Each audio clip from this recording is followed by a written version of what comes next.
What's going on, guys? Back. Again, we are at that point of the season where, a lot of things are up in the air. We don't know where teams are going to trade back to, trade away from, trade up to. So I know there's a lot of talk with the whole Caleb Williams thing.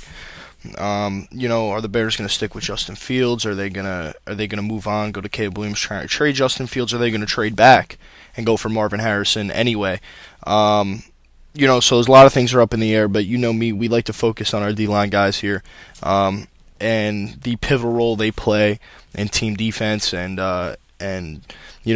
being a part of that team, and being a part of that unit. So a lot of guys that we talked about last year, that you saw on our channel in our pass rush play: Kalijah Cansey, Keon White, Lucas Van Ness, Will McDonald, going super high in the first round. Whoever would have thought, to my Jets, which was, it was a cool thing to see. I enjoyed that. But, a lot of the guys we talked about last year, they weren't really the premier guys. Obviously, we talked about Will Anderson, who's up for Defensive Rookie of the Year. We talked about Jalen Carter, who's up for Defensive Rookie of the Year. Those guys I like to get out of the way because we already know what those guys can be. We already know their ceiling. I like to look at those guys that are, a little lower on the draft boards, that are, looking at the second round, third round, late first round kind of guys that you don't think are going to be franchise changers, but end up being, guys that are super, super pivotal for those defense. So, today we're talking about the guy in this NFL draft, focusing on the defensive end, defensive line position, the guy, Jared Verse, played at Albany. 14.5 sacks at Albany. He's a Pennsylvania guy. Came out of Albany, transferred to Florida State. 41 tackles, 9 sacks, a forced fumble, and a fumble recovery this year. Listen, guys, we come across a lot of very, very elite talent, and I think this is one of them, personally. So I don't want to waste any more time. We'll get in here because, we ramble about these guys forever and ever and ever. All right, so here he is down on the bottom of the screen. Just look at the speed to power, the absolute speed to power we get from this guy here. So you're going to see he sets up the speed to power. They give that outside jab step, right, and he comes off that edge so fast, and he's such a threat. You've heard me say this so many times about edge threats, right? He is such an absolute threat off the edge, and you really have to be careful with a guy like this playing tackle. Fortunately for Louisville's tackle, he was expecting that speed rush off the edge, so you saw that kick back, and then he's just going to convert off that big toe pressure of the outside foot, and he's just going to convert right into power, right into this guy's chest. So here it is, right in this guy's chest. He's just going to bull rush him back for the sack. Just the way he collapses the pocket, something I really, really love to see in these young D-line guys. Gives that outside, gives that inside. It's that outside stab, that inside move, and then he really converts into power just to finish the play here. I love to see that. Another one, great job with the outside chop of the arm. Takes that outside arm, chops that arm down. All right, now he's got the edge. And this is why you have to be so concerned with his edge pressure, because he is such a threat off the edge, such a big threat off the edge that you gotta sit back, you gotta give the guy his respect, and he'll beat you off the edge with that club. He's gonna come around, turn the corner, make the play. It's a great job, absolute great job. Again, flying off the edge, gives him the inside stab, finishes with the swipe from both arms. The Virginia Tech tackle had no chance to move here. Look how fast he gets off the ball. These are the things we like to see from these kind of guys. Again, top circled in red. Thank you to California for this awesome highlight tape. Again, another great job off the edge with his swipe. He has such natural hands, and a guy like this, look, beats the first one with the swipe, beats the second one with the swipe, turns the corner, has great bend, he has great agility.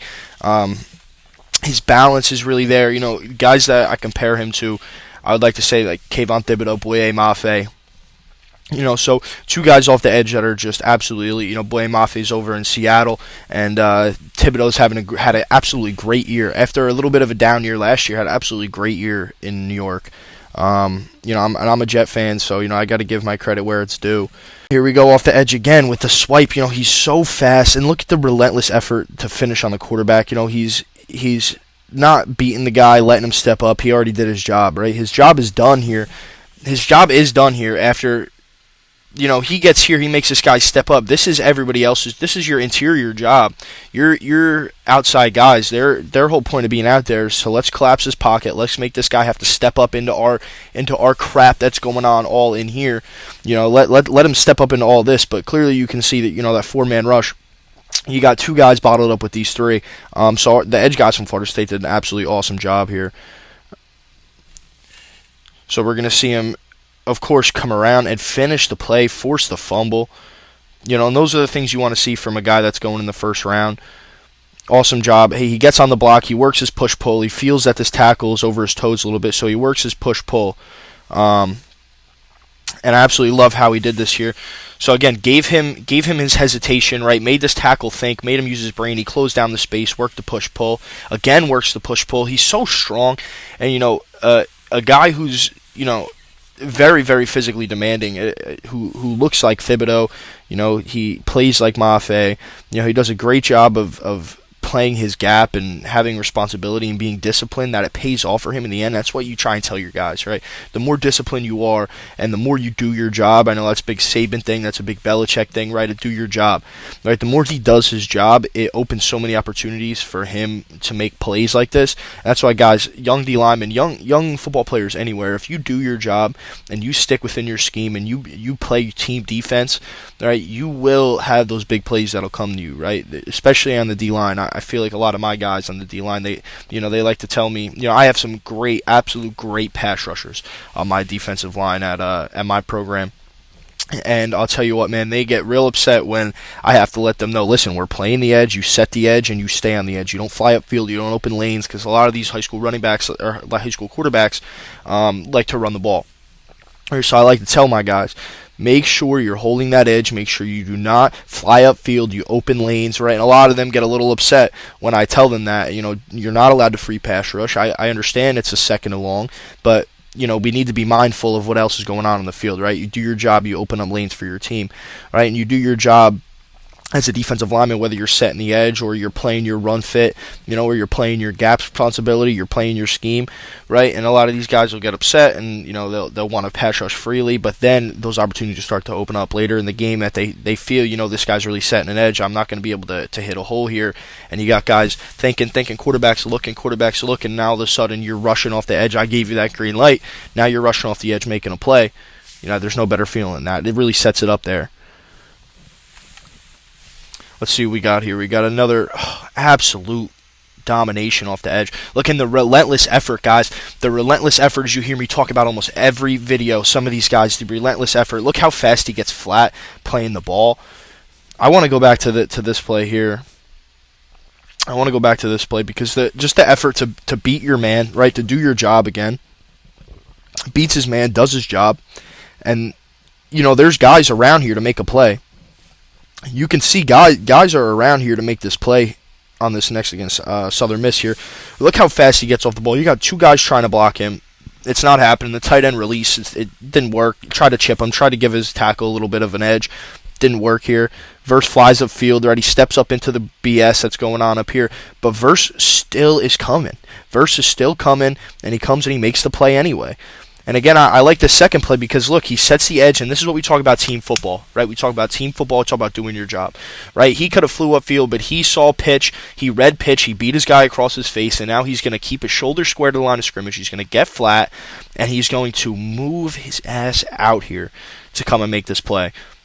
That's something you want to see from your exterior defensive lineman, right? Guys that can rush the passer, that could create havoc back there for a quarterback, but also guys that are going to play the run, that are going to stretch it, that are going to play sideline to sideline. Those are things you want in an exterior guy, especially in the league nowadays. So much stuff that's going on outside the tackles, right? You see all this pre-snap motion. You see guys moving around, just the way offense is evolving in the NFL. This is one of the ways that, as a defensive end, right, you can be a game wrecker in more than just your pass rush, right? Play your run, stay flat, play your outsides here.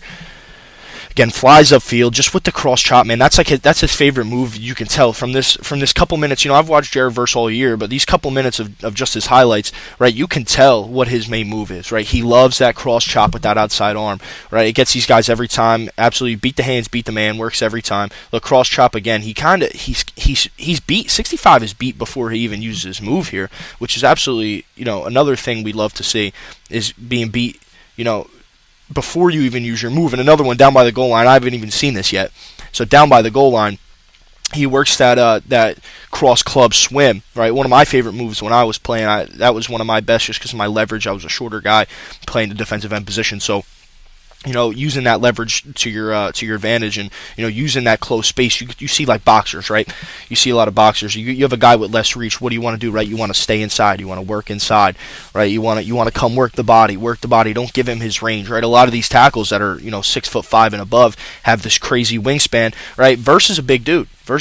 He's tall. He's lanky. He's long, right? He's got that good arm length, right? So being a guy that could just use this move to your advantage like this, down by the goal line, he beats his man, he squares up, and he's ready to come in and make the play against the run. Another thing coming down inside the 5-yard line, you're in the green zone here, you got to make a stop. That's what you want. Right, speed to power, works the inside, and he never stops rushing. And that's what I like to put across to you guys. Never stop rushing. Have your plan A. Look, your plan A was that inside move, didn't work. Good post step. Right, now here we go. We spin off of it, and he comes and finishes on the quarterback because, those are the things that they teach. And here we go again with that cross swim there. Another great move by Jared Verse. Flies upfield. Absolute game wrecker, man. He, and it combines with the film study of knowing where you're going and reading your keys and reading your blocks, right, of who's where and where the backs are coming. Awesome job. Tries to cross swim across the front, right, doesn't get it. He gets stood up by this tackle, right, and now he's just going to convert to power, and he's just going to, if there's a will, there's a way, guys. If there's a will, there's a way, and Jared Verse is one of those that are going to get it done. I love this kind of stuff, man. Look, doesn't get it on the first one, doesn't get it on the second one, comes back in with the power, gives him a rip, across the face there. Great job. Sees guard tackle pull. Awesome stuff, man. We work this all the time at my school here where we're always down. When you see guard tackle down, you know where the ball's going, right? He does a great job of keeping his head up here. I believe they try to cut him off here at 62. 62 tries to China back him here. But it's just not going to work, man. Jared Verse just doesn't care. And that's what's crazy about one of these guys, man. He just doesn't care about you. You could do anything you want to do here. It doesn't matter. So guard pulls, tackle tries to China back, cut him off here, but it doesn't matter. He beats him across his face, gets flat, and makes the play at the line of scrimmage. Like that is elite stuff from a backside defensive end doing that. Splits a double team. I think they were trying to run a little bit of a jailbreak screen there, but abandon it here.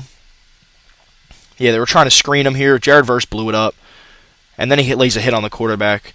Any chance you could get a lay hit on the quarterback, a legal hit on the quarterback is something I like. Another one, legal hit on the quarterback, rushing the play, and now it's an incompletion, right? How quick he closes, man. This is one of the guys you want on your team right here. Again, 62, man. Did an awesome job, but the DBs are downfield covering, right? DBs are downfield covering, can't cover forever. That pass rush needs to get there, and he did an awesome job, man. I like to see that. Tried to work the outside, tried to work the inside, good post step, and he got him beat on the outside there. He caught him flat-footed on the post step. Good job by 76. Just get bullied, man. He just gets bullied. He's in good position, man, but Jared Verse is such a big human being. He just gets bullied. Love to see stuff like that, man. Here we go. We're going to go one last one here. Jared Verse absolutely flying downfield flat. After play goes away from him, too. Play goes away. He stays up, keeps his head up, keeps his shoulders square. This guy's going to be a problem, man. This guy's going to be a problem. I see him going early in the first round. Listen, this is a guy, like I said about Will McDonald, right? I did not expect Will McDonald to go so early as he did. I don't think anybody did, but I know the Patriots really screwed us over, trading up with Pittsburgh, so we steal Broderick Jones, and, it was this big thing with Joe Douglas, if it was the best player available, or, whatever the case was. I love Will McDonald. You guys have seen me talk very highly about Will McDonald on this channel. Right, so I love the pick. A lot of people had a problem with it. I love the pick. He didn't really get too much playing time this year, but only because this Jets defensive line is so deep. Guys like Huff, guys like Johnson, Quentin Jefferson, Quentin Williams. All these real good guys in there that are all getting PT. It's hard to rotate these guys over and over and over again. So hopefully he gets some more playing time this year. But again, I know this guy's going to go early in the first round. He's going to be a Kayvon Thibodeau type of player. He's going to be a Boye Mafe type of player. I'm excited to see what he brings to the table for an NFL franchise. Thanks for watching, guys. Hopefully we'll be back soon. I'm gonna try and bust out a couple more of these and dig into my draft board here. I haven't really looked much at my draft board, only because we're still in season here, still trying to enjoy the last couple of weeks of NFL football while we have it. And then we'll see where everybody lands draft-wise and, what things are going to look like. And once we start getting a draft order set in stone and we start seeing real team needs and we could really start digging deep into it, we're going to get into that. So I appreciate you guys for watching. Thank you so much. See you guys next time.